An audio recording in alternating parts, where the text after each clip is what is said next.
Bismillahirrahmanirrahim. Assalamualaikum warahmatullahi wabarakatuh. Waalaikumsalam. Bismillahirrahmanirrahim. Ar-Rahman Allamal Quran, Allamal insana ma lam ya'lam, wa 'allamaka ma lam takun ta'lam. Wattaqullah wa yu'allimukumullah. Nusalli wa nusallimu ala Muhammad Sayyidil Anam wa ala alihi wa ashabihil kiram, amma ba'd.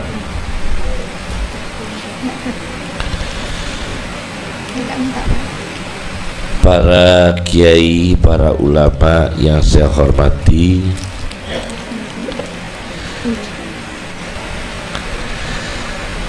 para asatidz,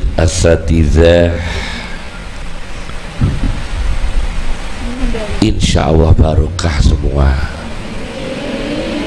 mendapatkan barokahnya Al-Quran, mendapatkan syafaatnya Al-Quran, pahalanya sampai pada orang tua kita, keturunan kita, guru-guru yang mengajar di majelis, diberikan berkah, diberi kesehatan, diberikan kebahagiaan fid dini wad dunya wal akhirah. Alhamdulillah, negeri kita yang tercinta ini, Indonesia,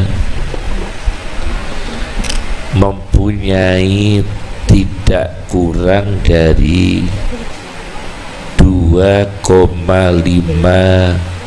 juta penghafal Quran.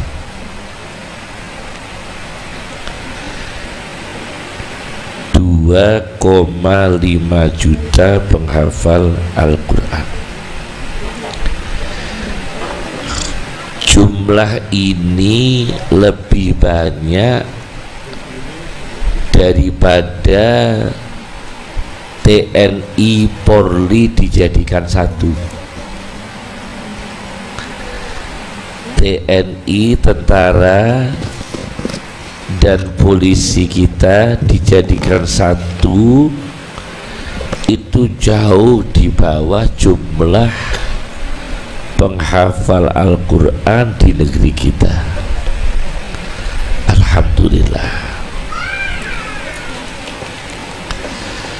Tentunya yang paling banyak tentu Pulau Jawa. Dan Pulau Jawa ini yang terbanyak insya Allah Kabupaten Demak. Penghafal Quran terbanyak masyarakat, bukan pesantren, masyarakatnya hafal, itu terbanyak insya Allah Kabupaten Demak. Karena Kabupaten Demak itu satu desa saja bisa ratusan yang hafal Quran. Satu rumah kadang 3 orang yang hafal Quran, 4 orang, 5 orang, satu desa, satu rumah. Masya Allah, itu berkahnya Sunan Songo, berkahnya para ulama, berkahnya turbah, debu di mana diinjak oleh orang-orang soleh, berdekatan dengan Mbah Soleh Darat, ada Ki Muslim Ranggen, ada Raden Muhammad, dan masih banyak para ulama yang lain. Ini Masya Allah merupakan anugerah dari Allah, di mana negeri kita ini masih ditunggu para hufadzul Quran. Bagaimana mencetak, melahirkan manusia ahli Quran? Pertama-tama itu adalah proses ketika dalam kandungan usia 4 bulan. Jadi proses ketika bayi 4 bulan, yaitu nafkhir ruh, peniupan ruh, itu sudah mulai dikenalkan teori sam'i, namanya teori audisi, pendengaran, yakni bayi dalam kandungan yang sejak 4 bulan yang mengandung ibunya itu mulai banyak mendengarkan bayinya itu Al-Quran. Mulai itu. Kenapa demikian? Karena pengaruh zakirah, memori, daya ingat nanti bayi yang lahir itu dipengaruhi mulai dari 4 bulan peniupan ruh itu, apa yang biasa dia dengarkan. Kalau bayi ini sering didengarkan nyanyian, nanti bakat dan hobi anak ini menyanyi. Kalau dari usia 4 bulan dalam kandungan sudah didengarkan Al-Quran, insya Allah bakat bayi muyul atau kecenderungan, namanya muyul ya, itu kecenderungannya pada Al-Quran. Itu teorinya. Satu itu ya. Yang kedua, menjadi ahli Quran itu ketika setiap perkara memakai bismillah, karena huruf ba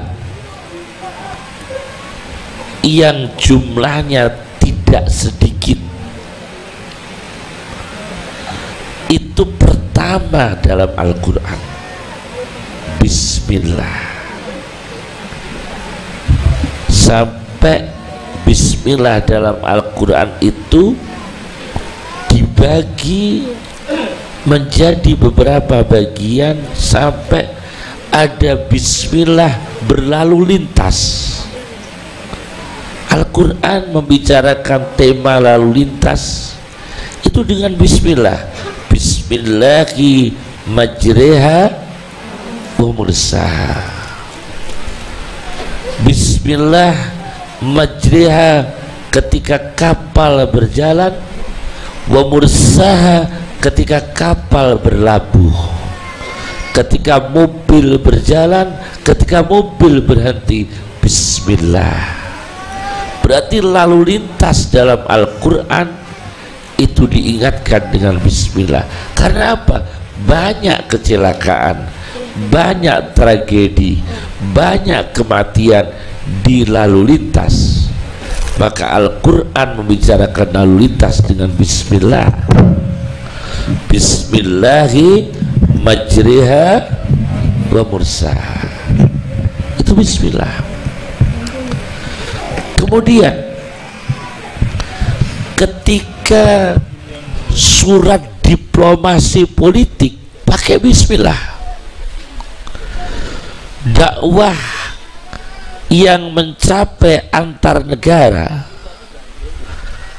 diplomasi politik agar membuahkan kemaslahatan agama, kemaslahatan bangsa, kemaslahatan negara, itu pakai bismillah. Innahu min Sulaimana wa innahu bismillahirrahmanirrahim. Raja Sulaiman mengirimkan surat pada Ratu Bilqis, antara raja ke ratu, lain daulah, lain negara, lain mamlakah, lain kerajaan. Yang misi surat itu adalah mengajak Bilqis memeluk agama Islam. Surat diplomasi Sulaiman, innahu min Sulaimana wa innahu bismillahirrahmanirrahim. Berarti bismillah itu sangat penting. Urusan apapun sangat penting. Jadi satu, lalu lintas pakai bismillah, politik pakai bismillahirrahmanirrahim. Yang ketiga, bismillah untuk mendapatkan ilmu itu pakai bismillah. Iqra bismi rabbikal ladzi khalaq. Iqra membaca ilmu, Iqra membaca Quran, Iqra membaca buku, Iqra membaca ilmu pengetahuan, Iqra riset, Iqra penelitian. Bismi rabbikal ladzi khalaq, dengan bismillah. Jadi bidang ilmu pakai bismillah, lalu lintas pakai bismillah, politik pakai bismillah. Nah, anak yang mulai kecil apa-apa bismillah, insya Allah diberikan kemudahan oleh Allah menjadi manusia Qur'ani, menjadi manusia ahli Quran. Itu yang kedua, cara menjadi manusia ahli Quran. Bismillah, bismillah ya. Yang ketiga, menjadi ahli Quran adalah hubbu ahlil Quran. Ialah kita menghormati, mencintai orang yang ahli Quran. Kita seneng kepeduk orang ahli Quran, kita hormat. Yang kita hormati orang tua, kita hormati guru, kita hormati pemimpin, kita hormati. Pemimpin harus dihormati. Kepala negara, bupati, kepala desa harus dihormati dengan segala kekurangan dan kelebihan. Kalau ada kekurangannya kita nasihati, jangan dihujat. Ya, ada pemimpin harus dihormati dengan segala kekurangan dan kelebihan, jangan dihujat tapi dinasihati. Nah, karena apa? Sultan itu dibutuhkan di dunia itu. Menghormati ahli Quran, ikramu hamalatil Quran, memuliakan ahli Quran. Hubbu ahli Quran, mencintai orang-orang ahli Quran. Itu insya Allah anak-anak kita menjadi ahli Quran. Jadi orang tuanya, bapaknya, ibunya sangat memuliakan ahli Quran, Allah menganugerahi anaknya ahli Quran. Karena orang tuanya biasa menghormati ahli Quran, Allah membalas. Bapaknya ketemu orang ahli Quran, umpama ini contoh sederhana ya, contoh sederhana, ini bukan berarti apa ya, komersil, bukan ya. Misalnya Anda pedagang, oh yang beli itu orang hafal Quran, diberi harga yang murah untuk menghormati. Kebetulan Anda itu apa, punya usaha memberikan apalah sumbangan pada ahli Quran, menghormatinya, itu insya Allah anak kalian, anak-anak kita dianugerahi Allah menjadi ahli Quran karena kita membiasakan diri menghormati ahli Quran. Itu yang ketiga, hubbu ahli Quran. Saya berikan contoh di Mekah itu, anak-anak yang mengaji Quran kecil-kecil dipanggilnya Syekh. Syekh. Kalau di sini kan enggak, Syekh itu sudah sepuh. Kalau masih anak-anak kan belum Syekh. Kalau Arab khususnya Mekah yang menghafal Quran dipanggil apa? Syekh. Syekh. Masya Allah. Di Mesir itu ada wanita ahli Quran namanya Fatimah Al-Aina. Fatimah Al-Aina ini guru besar Quran, wali, kebetulan wali, walinya Allah. Suatu ketika dia sudah meninggal dunia, Fatimah ini, bunyai Fatimah sudah meninggal dunia, sudah dikubur. Orang-orang membaca Quran di kuburannya, kalau salah masih diluruskan oleh beliau, dan itu masyhur, otentik, artinya banyak saksi.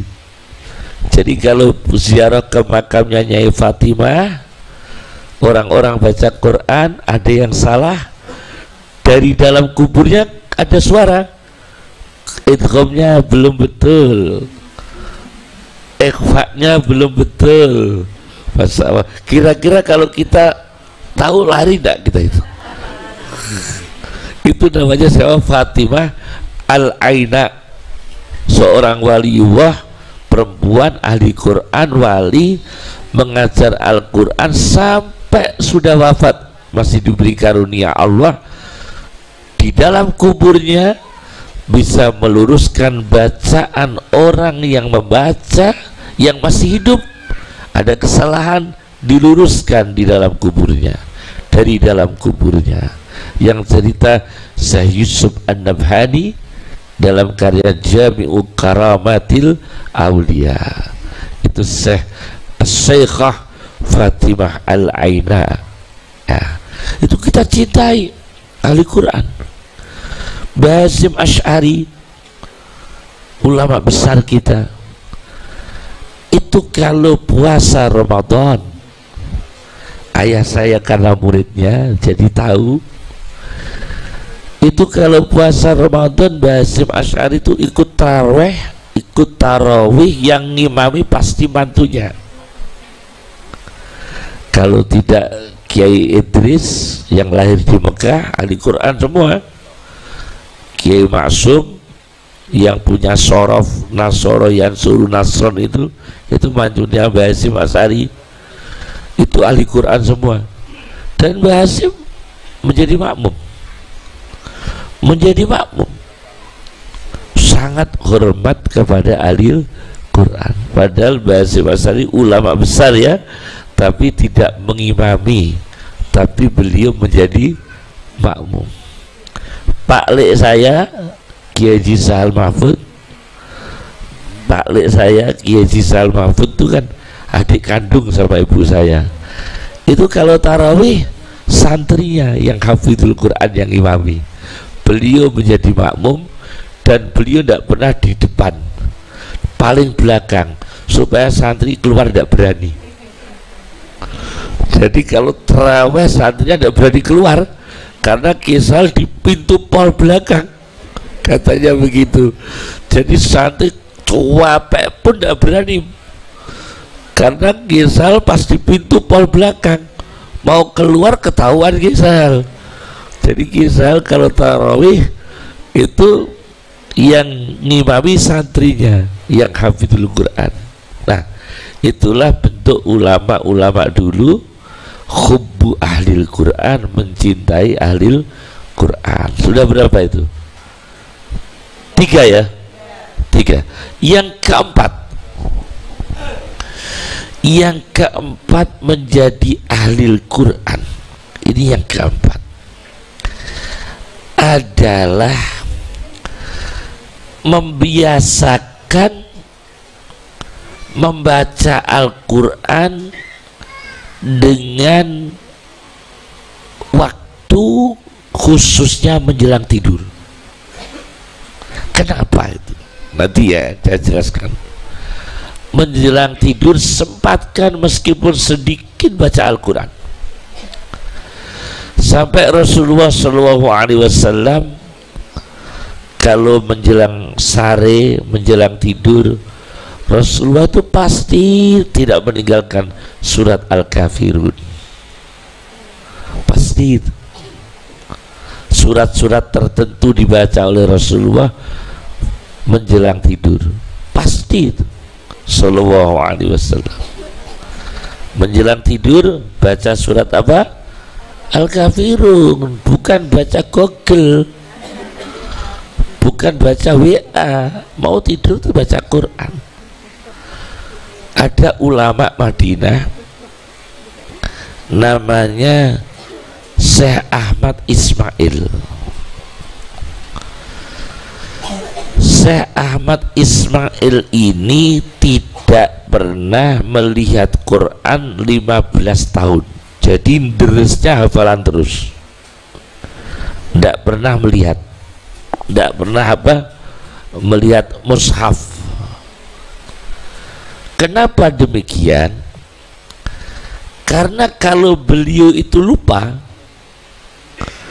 itu diingatkan dalam tidur. Jadi dalam tidur tuh beliau deres sampai 2 juz, 3 juz. Dalam tidur tuh mimpi panjang baca Quran. Bisa enggak gitu? Mimpi panjang sampai 1 juz, 2 juz. Sampai misalnya tidurnya berhenti di 1 ayat ya, besok tidur lagi, itu mimpi lagi meneruskan ayat yang kemarin. Itu Syekh Ismail. Karena apa? Menjelang tidur itu baca Quran. Jadi ketika kita dalam tidur tidak diganggu oleh syaitan, tapi kita di alam yang suci. Ketika di alam asbah, alam fisik, kita ibadah.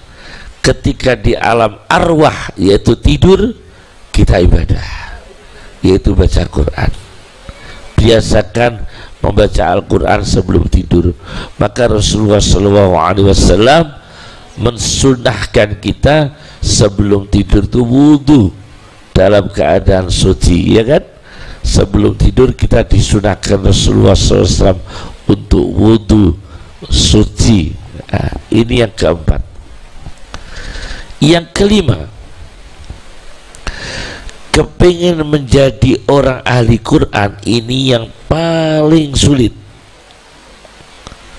adalah yang kata orang sufi syarat mutlak ialah toharatul qulub, sucinya hati. Nah, ini yang paling berat. Orang ahli Quran harus menjaga kebersihan hati. Iya'lamillahu fi qulubikum khairan yu'tikum khairan. Nah, kata Al-Quran, iya'lamillahu fi qulubikum khairan. jika Allah mengetahui di dalam hatimu itu baik, yu'tikum khairan, Allah memberikan kepadamu baik.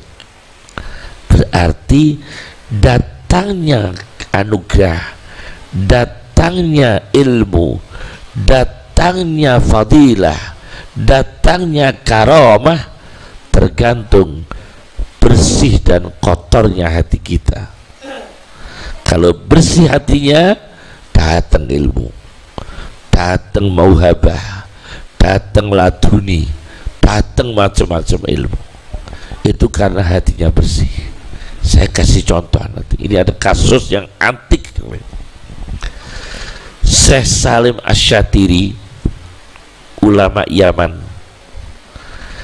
itu ngarang kitab Al-Fawaidus Syatiriyah. Di situ dijelaskan suatu ketika ya,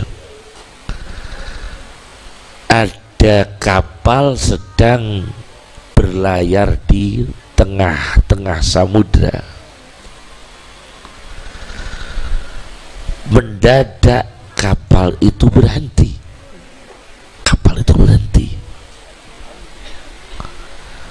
Bisa karena kehabisan solar atau bensin bahan bakar, bisa karena kerusakan mesin, bisa karena cuaca, bisa karena iklim, bisa karena faktor alam.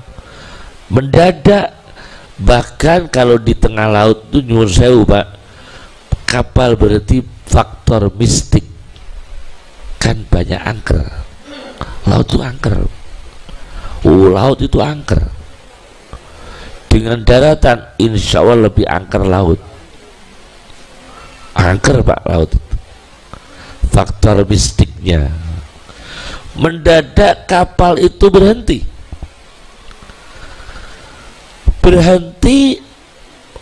Penumpang ini bingung. Mau makan, makanan itu habis makanan, tidak ada makanan, adanya cuma ikan laut mentah. Ikan laut mentah bisa dimakan enggak? Tidak bisa dimakan. Mau masak nggak ada api, bayangkan itu. Nggak ada korek, nggak ada api, di tengah-tengah laut. Kapal berhenti, mau masak nggak ada api. Untungnya ada ahli Quran Pak. Nah ini untungnya ada ahli Quran. Dilapuri, Pak gimana ini Kiai, penumpang ini lapar, ini bahaya sekali ini, karena makanan habis, tidak bisa makan. Karena kalau makan ini adanya cuma ikan laut mentah. Bagaimana Kiai? Kiainya ini ahli Quran, hebat. Ini yang cerita Syekh Salim Asy-Syatiri. Wahai penumpang kapal, saya mau tanya, kata Kiai itu, sama-sama di kapalnya.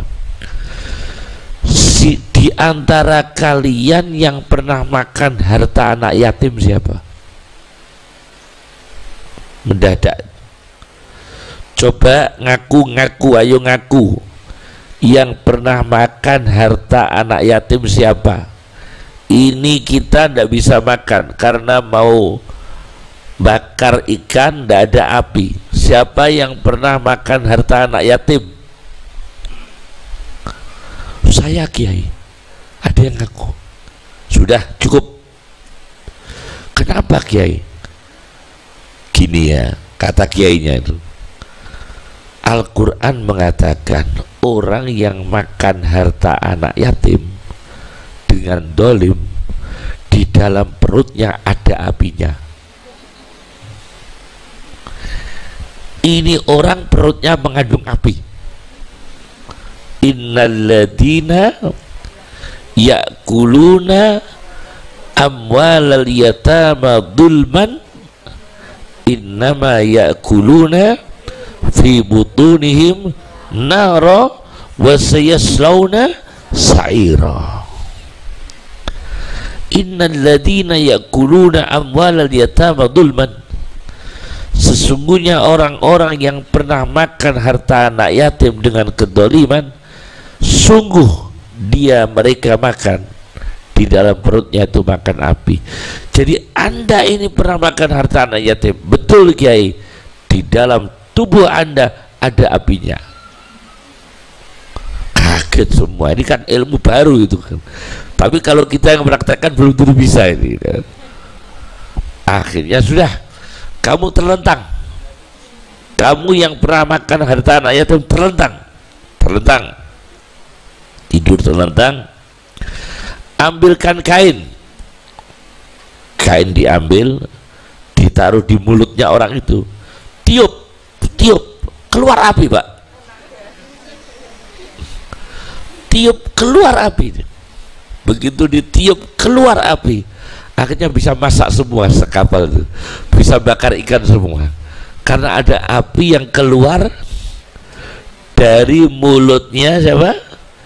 Orang yang pernah makan harta anak yatim. Innama ya'kuluna fi butunihim nar, semacam itu.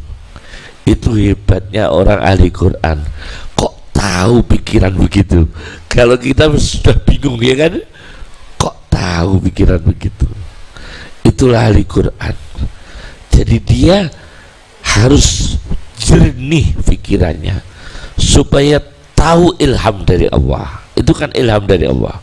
Kalau nggak ilham nggak bisa punya ide seperti itu. Kan jauh, cari api kok mencari orang yang pernah makan harta anak yatim, karena di dalam perutnya mengandung api.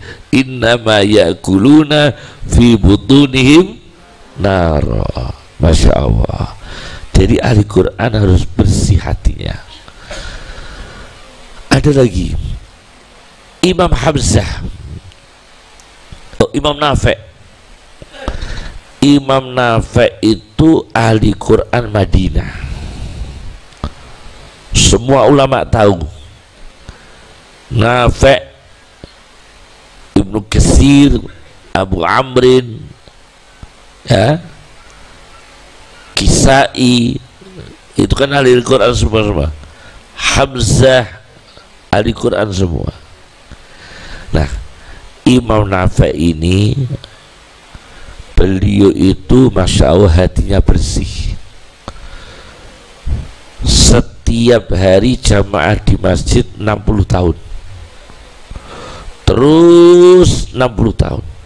Jadi ahli Quran itu harus ibadah terus. Ahli Quran kok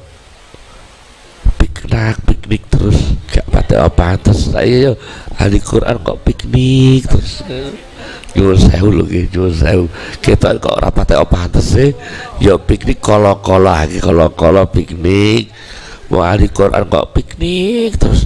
Angger akad ning mall, angger akad ning mall, ahli Quran kok kita kok makruh mukul itu. Kurang pantas lagi. Jadi ahli Quran itu bang disibukkan ibadah.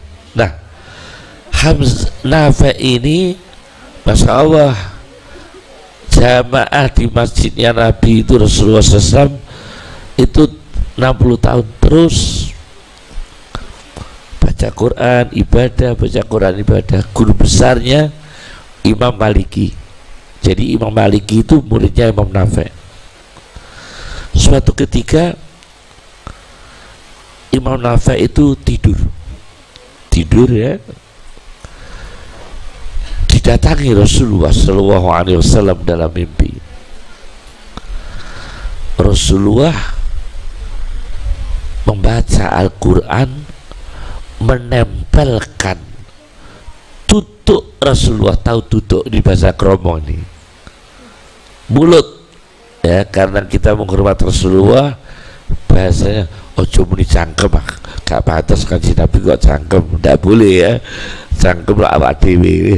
Nek Kanjeng Nabi tutuk ya, dengan hormat pilih kosakata yang terbaik lah ya. Dengan tutuknya Rasulullah itu membaca Al-Quran, menempel pada tutuk duduknya Imam Nafi' dalam mimpi itu. Dalam mimpi itu Rasulullah baca Al-Quran, mulut Rasulullah itu nempel di mulutnya Imam Nafi'. Masya Allah, begitu indah ya, kita ditempeli seorang ulama, mulutnya ditempeli mulut Rasulullah SAW seraya baca Al-Quran. Begitu bangun, mulutnya Imam Nafi' itu harum sampai seumur hidup, tidak bisa hilang. Disikati, diapakan, harumnya nggak bisa hilang. Jadi harum terus. Jadi ruangan nggak ada parfum, nggak ada pewangi, Imam Nafi' datang, ruangan langsung wangi. Karena apa? Mulutnya Imam Nafi' pernah disentuh oleh mulutnya Rasulullah SAW dengan baca Al-Quran. Jadi ruangan-ruangan waktu itu kalau Imam Nafi' datang langsung wangi, langsung wangi. Itulah kebersihan hati ahli Quran. Jadi ahli Quran harus hatinya bersih. Termasuk ini yang paling berbahaya, sering saya ingatkan, Imam Sya'roni, ulama Mesir, punya kitab namanya Tanbihul Mukhtarin, mengingatkan orang-orang tertipu. Di situ dijelaskan bahwa kelemahan orang ahli Quran, kelemahan. Jadi ini subjektif, tentu tidak semua. Kata kelemahan berarti ada, tapi tidak semua, ya kan? Kelemahan ahli Quran, kata beliau, al-ghibah, mudah ngerasani orang. Ini jangan ya, mudah ngerasani orang. Ahli Quran itu cobaannya ngerasani orang, sampai disebutkan al-ghibah fakihatul qurra, kata orang-orang sufi. Ngerasani itu adalah buah kesukaan ahli Quran, mudah ngerasani orang. Kenapa? Nah ini kenapa? Karena pendidikannya itu kan pendidikan mengkoreksi, ya kan? Pendidikannya kan pendidikan yang mengkoreksi dengan ketat. Kha. Nah, karena dia biasa dikoreksi sampai makhrajnya ketat, akhirnya dia kalau tidak hati-hati mudah mengkoreksi orang lain. Karena dalam pendidikannya dia sangat dikoreksi per huruf, lain baca kitab. Quran kan per huruf, bukan per kalimat, per huruf dikoreksi. Bahkan suaranya dengung, idharnya, ikhfa'nya, idghamnya, ismamnya, imalahnya kan dikoreksi semua, ya kan? Nah, karena itu dia itu mudah menilai bacaan orang lain. Sementara bacaan orang lain yang standar kan di bawah orang-orang ahli Quran. Bacaan Quran umum standar kan di bawah, maka dia kadang-kadang belum bisa menerima bacaan orang lain. Usahakan mendengar bacaan Quran orang lain, kita jangan menilai kekurangannya, tapi anggaplah itu memang standar umum. Paham ya? Kecuali kalau bacanya salah. Qul a'udzu birabbil falaq minal jinnati wan nas. Lah ini salah. Kalau memang ada orang baca begitu jelas salah. Itu perlu diingatkan, harus diingatkan. qul a'udzu birabbil falaq kok langsung minal jinnati wan nas, itu jelas salah bacanya. Tapi kalau hanya sekedar saja, jangan disalahkan. Nanti kita mudah menggunjing orang. Ini banyak kasus orang-orang ahli Quran enggan berjamaah di kampung karena imamnya kampung kurang fasih menurut dia. Ini kan sudah menggunjing. Paham ya ini maksud saya? Inilah yang disebutkan ahli Quran mudah menggunjing. Gak mau jamaah di situ, nggak mau jumatan di situ karena ragu-ragu imamnya kurang fasih. Nah ini imamnya kurang fasih. Jangan, sudah cukuplah imam asal ndak fatal, kita maafkan. Kalau nggak fatal, kecuali bacaan Qur'annya itu apa? Fatal. Bisa kita apa ya? Bisa kita backlist ya, itu kita backlist. Kalau nggak fatal jangan, karena nanti kita mudah menyalahkan orang. Ono mau maca Quran kurang dawa, lah bukan dawa sepiro. Jare wong awam bukan dawa sepiro, ya wis semono iku wis apik, wis dawa. Ya sudah, nggak apa-apa. Itu kiai dulu memaafkan, terutama Imam Ghazali dalam kitab Ihya Ulumuddinnya mengatakan jangan keterlaluan ketat dalam baca Al-Quran sampai tidak faham isinya, karena terlalu ketat sampai tidak paham apa isinya. Fatihah 2 tahun. Wah, orang sekarang ya mikir ya, Fatihah 2 tahun gak muda ya, gak muda, kasihan. Ya sudah, memang kalau ada kelemahan fattaqullaha mastata'tum, semampunya itu kita ya. Meskipun kita ketat dalam diri kita, tapi jangan menghukumi orang lain. Tapi kita ketat dalam diri kita, tapi jangan menghukumi orang lain, membuka kekurangannya. Karena ahli Quran punya kelemahan, mudah menggunjing orang.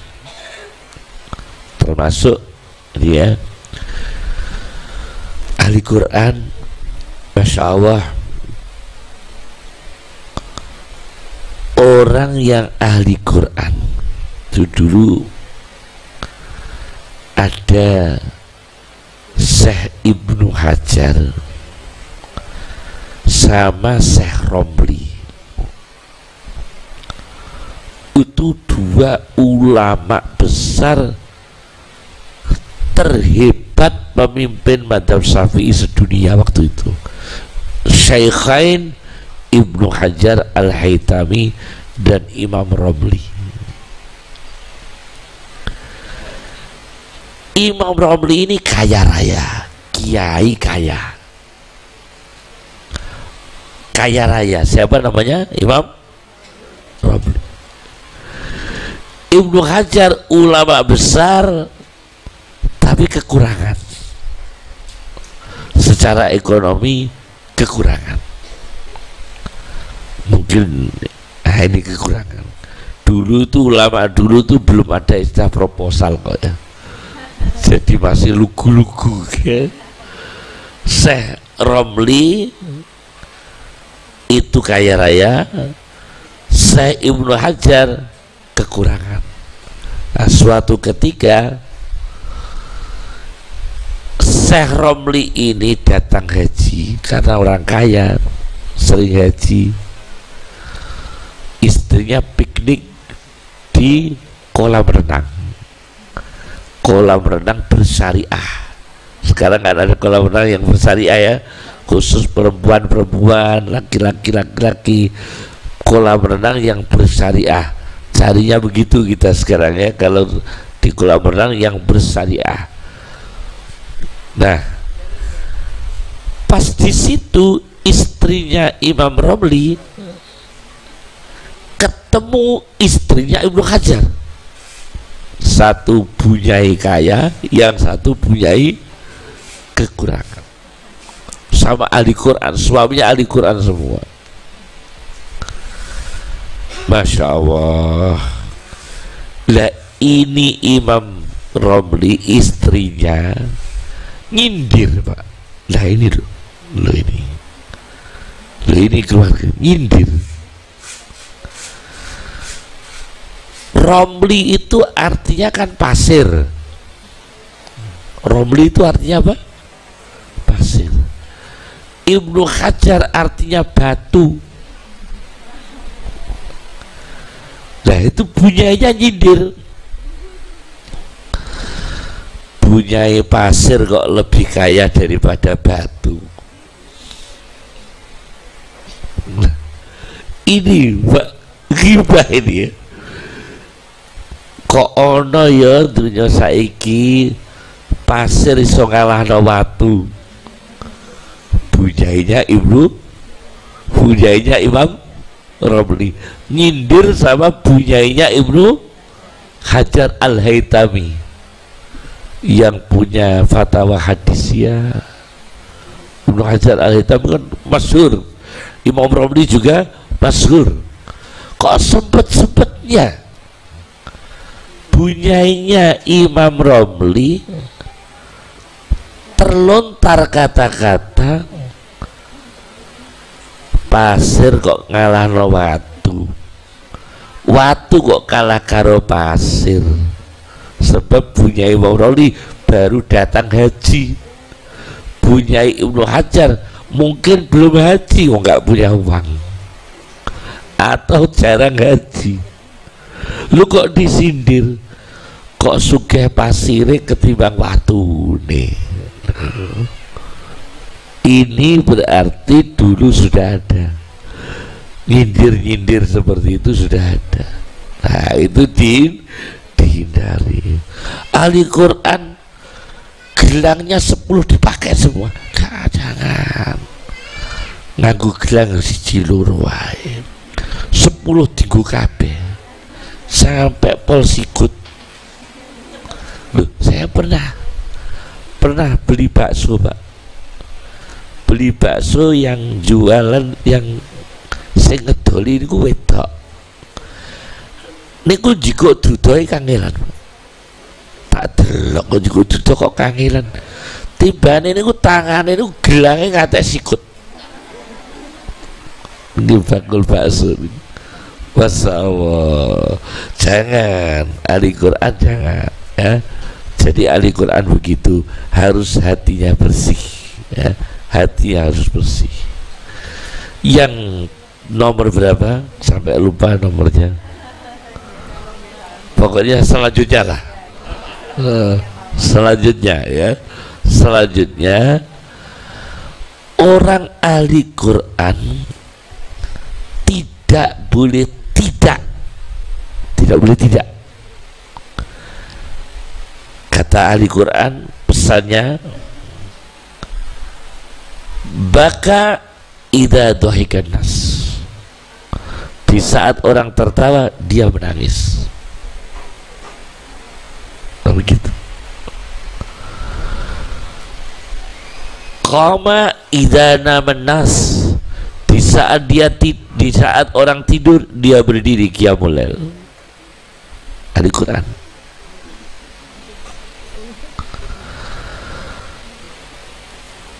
Ghumma idza surran nas, di saat orang senang-senang gembira dia bersedih. Ahli Quran.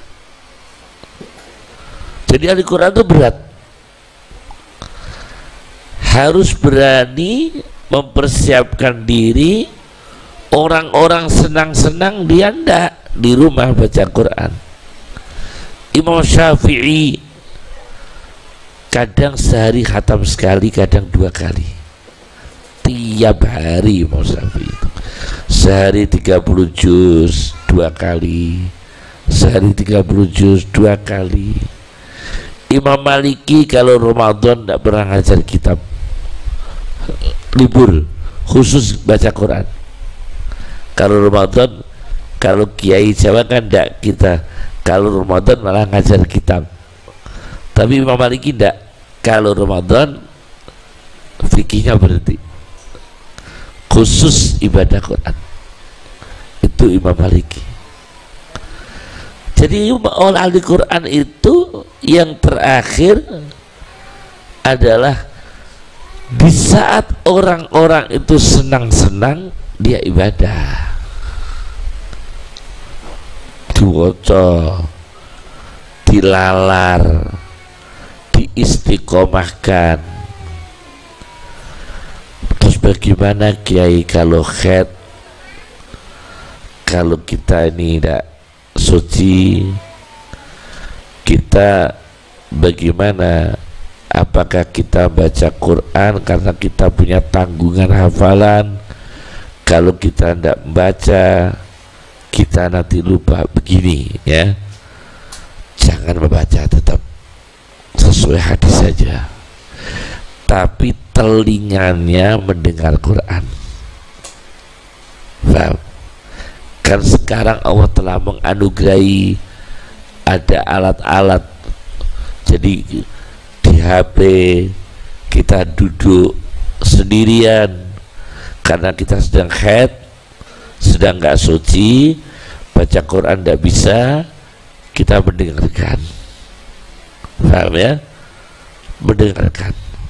Kalau bisa jangan baca, jangan baca, karena itu dalam keadaan haid, dalam keadaan haid. Sering ada orang tanya ke saya, Kiai, madrasah saya ini ikut lomba Quran, Kiai, pesertanya pas tidak suci. Bagaimana Kiai kalau ikut lomba pas murid-murid ini baru tidak suci, padahal lombanya Quran? Jangan, lebih baik tidak usah ikut lomba. Karena apa? Perkara lomba itu bukan perkara sunnah, bukan perkara ya mentok sunnah tapi fardu juga ndak. Tapi ini melanggar kan, membaca Al-Quran dalam keadaan apa? Haid, hanya sekedar untuk berlomba, jangan. Nah, tetap jangan ikut lomba atau minta ditunda, peserta ini ditunda. Karena bagaimanapun orang ahli Quran ini sudah dijelaskan oleh Al-Quran itu sendiri, la yamassuhu illal mutahharun, tidak boleh menyentuh Al-Quran, memegang Al-Quran kecuali orang-orang suci. Jadi menyentuh Quran pakai wudhu, menyentuh Quran keadaan suci.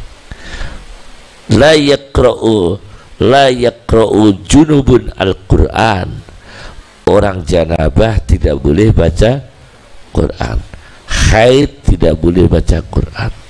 Itu patuhi, karena itu memang fatwa Rasulullah SAW, harus dipatuhi. Yang terakhir,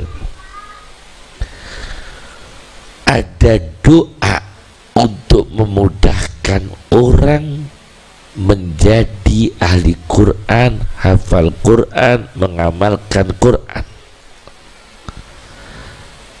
Yassarallahul Qur'ana, baca, yassarallahu al-Qur'ana alayya wa a'anani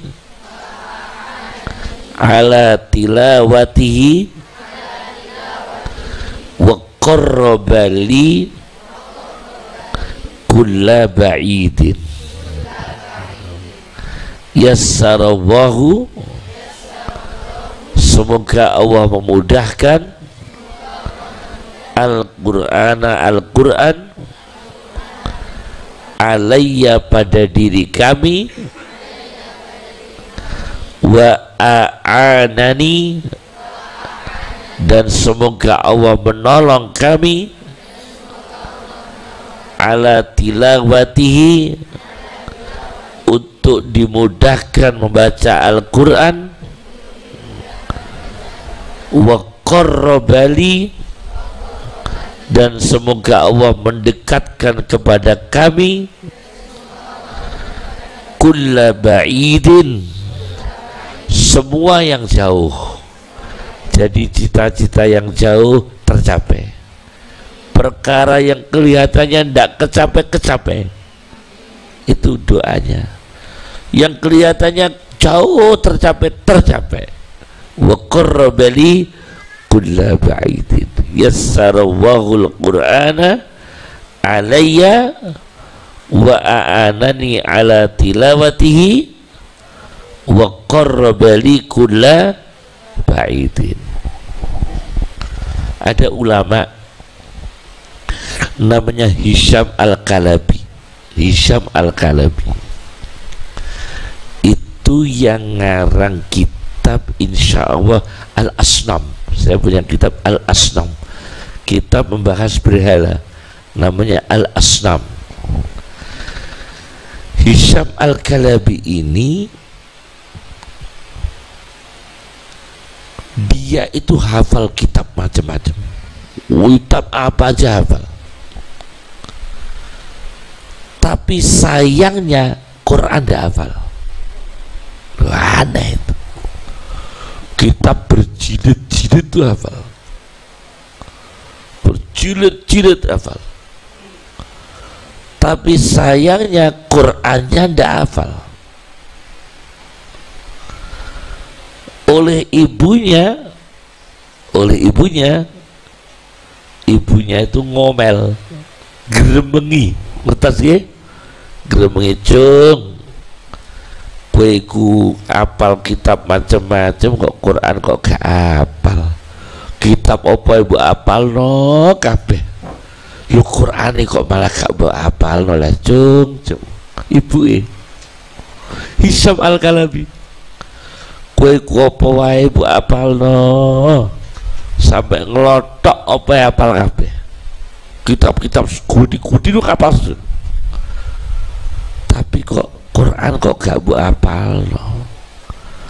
Kiambake itu lajeng sedih, disindir ibuke, dilokno ibuke, ditegur ibuke, sedih. Terus dia masuk kamar, masuk rumah, ditutup, sumpah demi Allah saya tidak mau keluar rumah sebelum hafal Quran.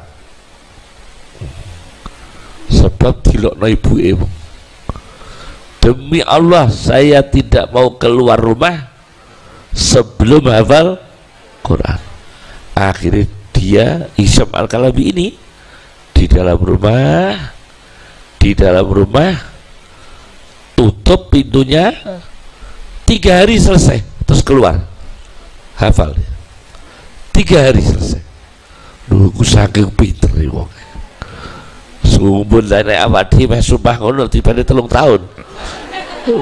Gak berani kita ya. Sumpah demi Allah ndak mau keluar rumah kalau belum hafal Quran. Lah kalau hafalnya sampai 7 tahun agak keluar-keluar itu. Dia sudah memperkirakan Quran 400 sekitar 500 halaman ya.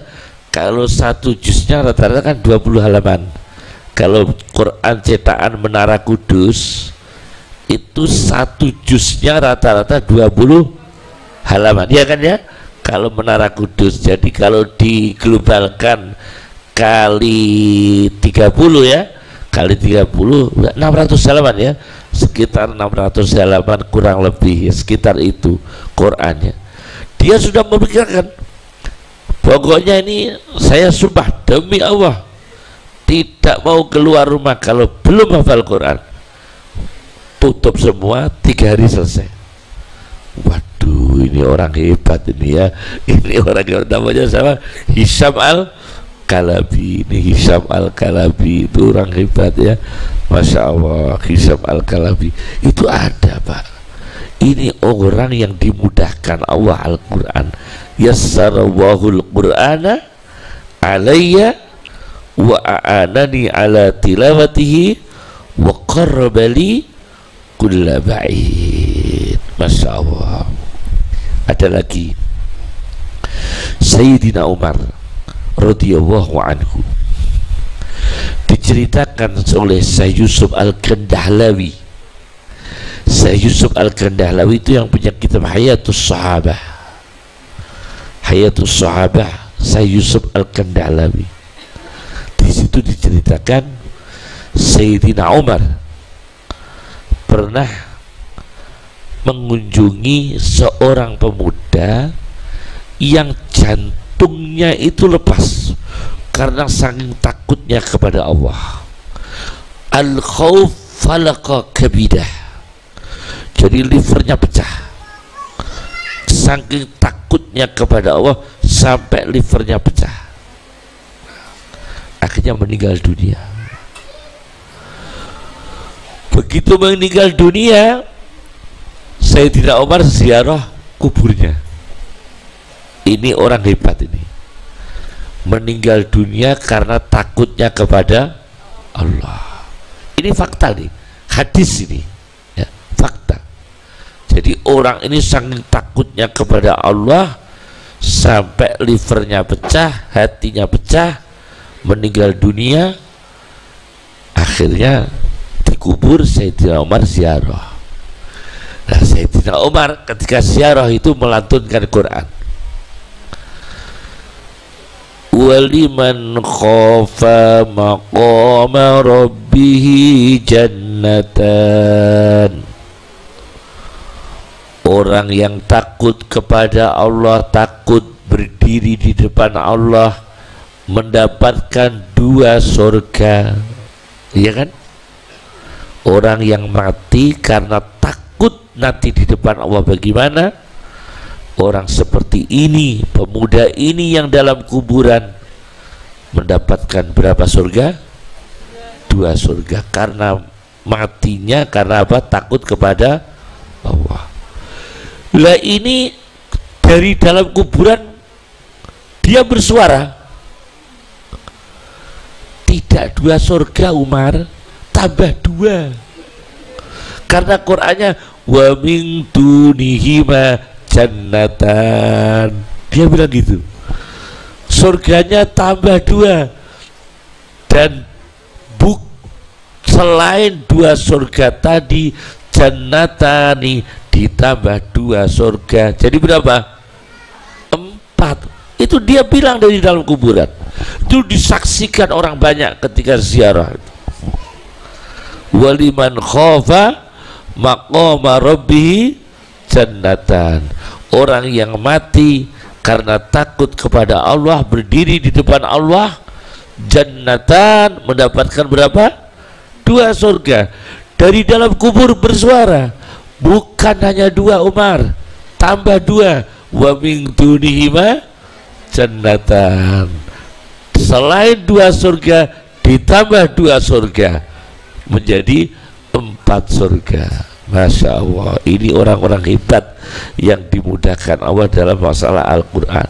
Jadi banyak. Ada lagi ahli jantung di Riyadh, dokter jantung, itu punya kitab bahasa Arab, tapi saya bukunya Arab tidak punya, saya punya terjemahannya. Terjemahannya orang-orang yang dokter-dokter jantung di Riyadh, pengalaman-pengalaman selama di rumah sakit. Diceritakan suatu ketika ada dokter jantung di situ, tengah malam, jam 1 malam, kira-kira jam 1 malam, ada pasien yang sudah dinyatakan mati pasiennya di situ dinyatakan mati. Jam 1 malam ada suara adzan, Allahu Akbar, Allahu Akbar, Allahu Akbar, Allahu Akbar. Dilihat jam, oh jam 1 malam, tidak mungkin ini subuh, juga nggak mungkin ini isya. Siapa yang adzan ini ya? Ada lagi suara adzan lagi. Akhirnya dicari dari mana arah suara itu, ternyata dari pasien yang meninggal. Kaget dokternya, ini dokter ini yang cerita dokter jantung ya. Yang cerita dokter jantung. Kaget. Akhirnya dokter ini mengambil stetoskop, alat yang dipakai oleh dokter meriksa itu ya, taruh di kuping itu ya, di telinga ya, stetoskop itu ya, diambil oleh dokter, ditaruh di perutnya, didengarkan. Ini orang sudah dinyatakan mati, karena sudah dinyatakan mati, sudah tidak bernafas, tapi diperiksa oleh dokter jantung, stetoskopnya dipasang di telinga, ternyata terdengar suara adzan dari dalam perutnya. Nah ini, ternyata terdengar suara adzan dari dalam perutnya. Masya Allah, ini orang hebat. Kalau zaman Sayyidina Umar, dari dalam kubur bisa mengatakan wa min dunihima jannatan. Ternyata pada abad 20 ini masih ada orang hebat, diberi karunia oleh Allah Subhanahu wa ta'ala. Orang sudah meninggal dunia, diperiksa dengan stetoskop dokter, dalam perutnya ada suara adzan. Ternyata orang ini berpuluh-puluh tahun adzan, 3 hari orang-orang ini berpuluh-puluh tahun adzan, setiap 3 hari menghatamkan Quran sekali. Jadi sehari 10 juz, sehari 10 juz, sehari 10 juz. Akhirnya meninggal dunia, perutnya masih adzan. Masya Allah, ini orang-orang hebat ya, orang-orang hebat. Jadi kita meskipun tidak jangkau, daripada niru yang gak hebat, mending yang hebat. Meskipun tidak jangkau lah ya kan, niru aja yang langsung yang hebat, meskipun kita belum tentu menjangkau. Ini orang-orang hebat, sampai dalam perutnya itu terdengar suara adzan. Ternyata orang ini berpuluh-puluh tahun mengazan, dan beliau, Masya Allah, beliau setiap 3 hari khatam sekali baca Al-Quran. Inilah yang bisa saya sampaikan, semoga barokah. Guru-guru semua yang ikut khidmah di sini ya, diniatkan apa? Khidmah ya. Urusan agama itu niatnya apa? Khidmah ya, terhadap santri, musola, masjid, urusan Al-Quran, urusan ngaji, kita niatnya berkhidmah. Jadi kalau berkhidmah itu enak, kita apapun tugas kita enak, nggak ada ingin ini, nggak aneh-aneh gitu loh, paham ya? Kalau khidmat itu kan jadinya nggak aneh-aneh. Yang aneh-aneh itu kalau sudah macam-macam ya. Kalau berkhidmat itu enak. Kalau aneh-aneh itu Masya Allah, nggak ditugasi khutbah terus bikin masjid sendiri. Itu aneh-aneh itu ya. Nggak disuruh khutbah terus pindah masjid, nggak disuruh jadi kepala madrasah terus keluar bikin madrasah sendiri tandingan. Jadi yang aneh-aneh. Nah, kita tidak usah aneh-aneh, pokoknya kita khidmah ya, khidmah dengan ikhlas. Paling enak akhir zaman, apalagi akhir zaman paling enak khidmah. Masya Allah, Masya Allah, baru kasto ya, baru kasto ya. Saestu ojo lali, setiap ngaji Quran ganjarane dikirimno Kanjeng Nabi, keluargane Nabi, azwajihi, ahli baitihi dzurriyyatihi, guru-gurune termasuk wong tuane, ya, kirimi ganjarane bentuk barokah kabeh, ya. Cekap semanten saya kawula. Assalamualaikum warahmatullahi wabarakatuh.